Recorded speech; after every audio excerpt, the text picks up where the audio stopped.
I think technology and the emergence of social media has allowed all these different groups in this very small, manageable sized city of density to engage in one another and just create neighborhoods. Not again geographic neighborhoods, but a sort of new kind of neighborhood that is defined by what am I interested in, what am I excited about, what do I want to be part of, what do I want to do, which has just been this life enhancing, ultimately I believe will be job and wealth enhancing set of experiences.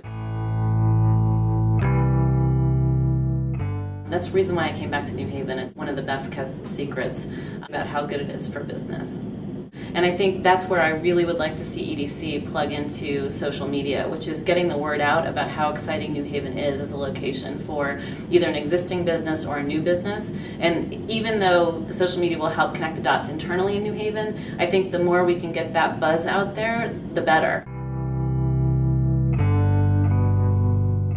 What social media has done is create a place that didn't exist before. It's much more dimensional than what previously had been the case, where the interaction was driven just by physical proximity.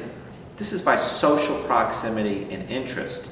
So the interactions tend to be much richer. They tend to be much more focused, and I would argue over time are much more sustainable. But there's a spatial and a physical dimension to social web that even within a small city like New Haven, something can go out of your peripheral vision very, very quickly. You don't remember that it exists anymore, you don't know that it exists anymore if you don't come across it every day. And so I think that within New Haven proper, this is a platform that actually brings some of the neighborhoods back into the sort of main spoke.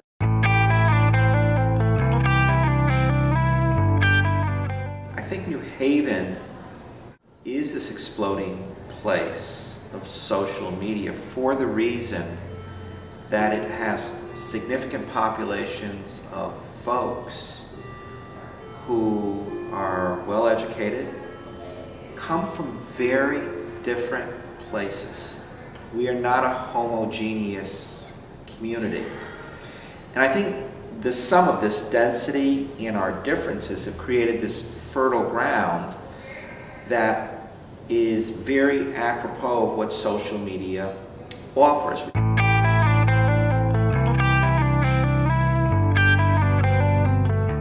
I think this definitely crosses across all sectors. I mean, back to our point about, the sectors in New Haven, there's some traditional business sectors that we work on, but also the nonprofit sector, the arts sector, all of which are, immediately populated by people who have a lot of ideas, a lot of energy, and they can actually get something to happen a lot quicker here, which makes people feel like they're making progress within their own careers or their own ideas. And I think that's something that's incredibly hard to define and incredibly hard to market as something that New Haven has to offer, but is one of the most critical points that we could probably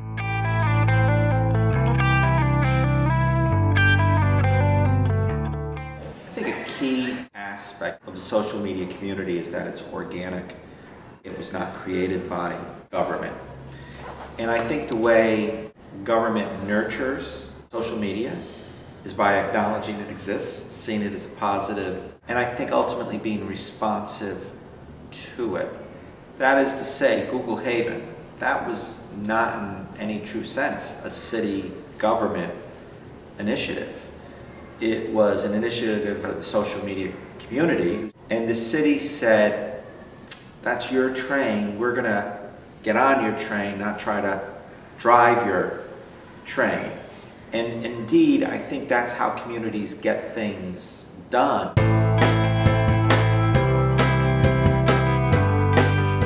Also, my experience as an architect traveling through a lot of different cities in the United States and being able to see the spectrum from small city to larger cities, that New Haven has this most desirable ingredient mix of a small city that feels like a small town but operates at least at a global stature, because with Yale here, with a lot of different companies and businesses here that have a global presence, we really are a very unique kind of case. I mean, other cities that are great college towns do not nearly have the kind of presence that New Haven has on the global scale.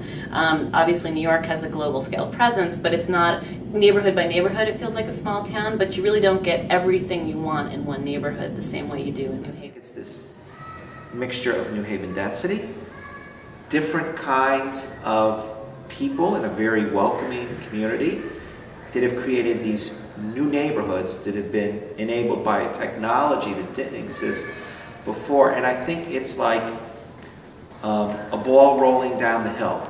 It just picks up speed and picks up speed, and it does not increase in a linear fashion, but indeed in a geometric fashion. I think that's what's happening in New Haven right now.